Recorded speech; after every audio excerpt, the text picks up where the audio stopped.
Hey guys, okay, this video is going to be about this lovely little slice of Mother Nature here, which I have dubbed the garbage tank, because I literally pulled it out of a dumpster.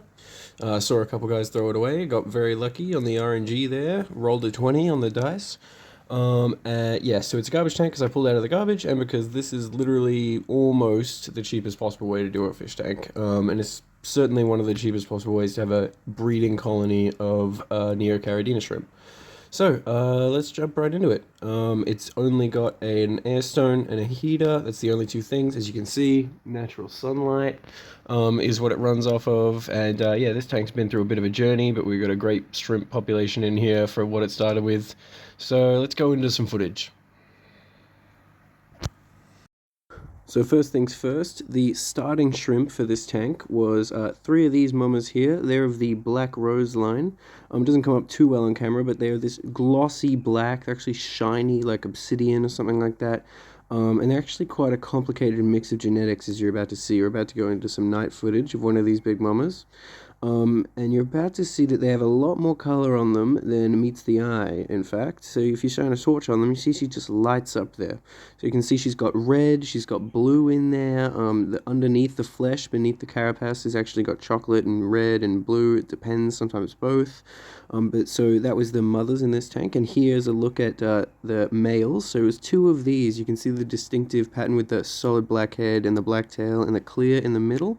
So those two carbon Rileys, which swing sort of on the blue end, the carbon Rileys I use, I don't have a lot of good footage of them, and two or three of these big black rose mamas with the quite complicated mix of genes. That's how I started this tank 5 weeks ago, and the population has grown a lot. So I'll show you some of the footage of the babies, and we'll talk about the mix of genes in here.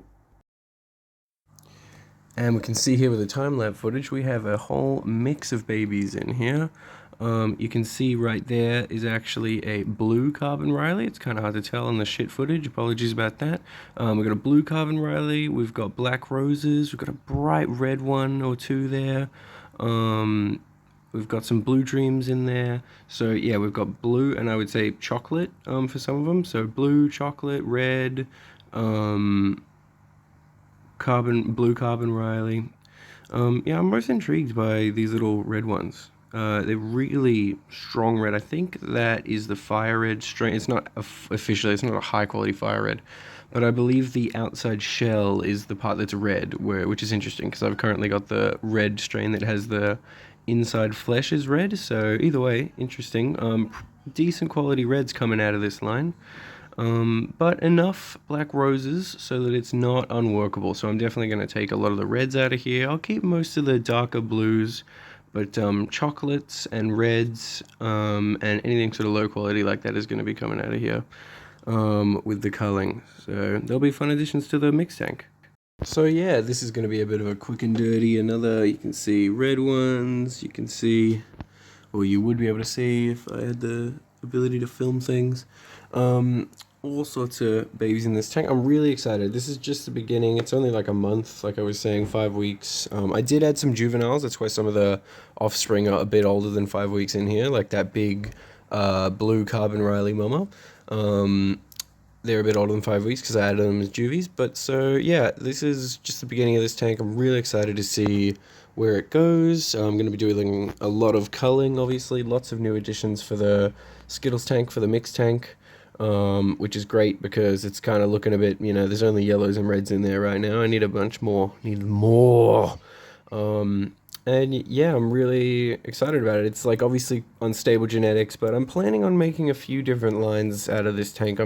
This is a bit of a strategic move, bit of a gamer move, as you might say, this tank, because it's got a bunch of different genetics in here, and I'm going to try and manipulate it so that I could maybe get a carbon Riley line, a blue carbon Riley line, a blue dream line, and a black rose line out of this tank.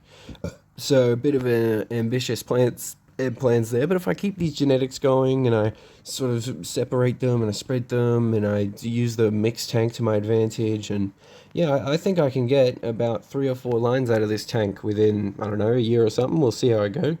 And yeah, I've got some new nets coming, so I'm going to be starting on that culling. Thank you for watching, I guess. One last reminder that this is done on natural sunlight. Literally just an air stone and a filter. Shrimp love the highlight. They love lots of biofilm and algae, and they really want it planted, of course. So yeah, I've got other videos on my channel on how to do a tank like this, how to just have enough plants and everything for it. It's really dead easy. And also this tank had a big green water problem, which I've got another video about that. Should have come out like, I don't know, a couple days before this one does. Um, so yeah, you can tell the highlight, it's extremely highlight on this tank. You can tell it was a bit of an issue, but added more plants, added this lovely frog bit up top, which is soaking up all the nutrients in the flow of the air stone there. Yeah, very natural, healthy way and super cheap way to set up a Neocadia shrimp tank. And I thought I'd better make a video on it before it gets too far ahead. I'll make an update on this certainly at some point. Thanks for watching, anyone who actually did watch this.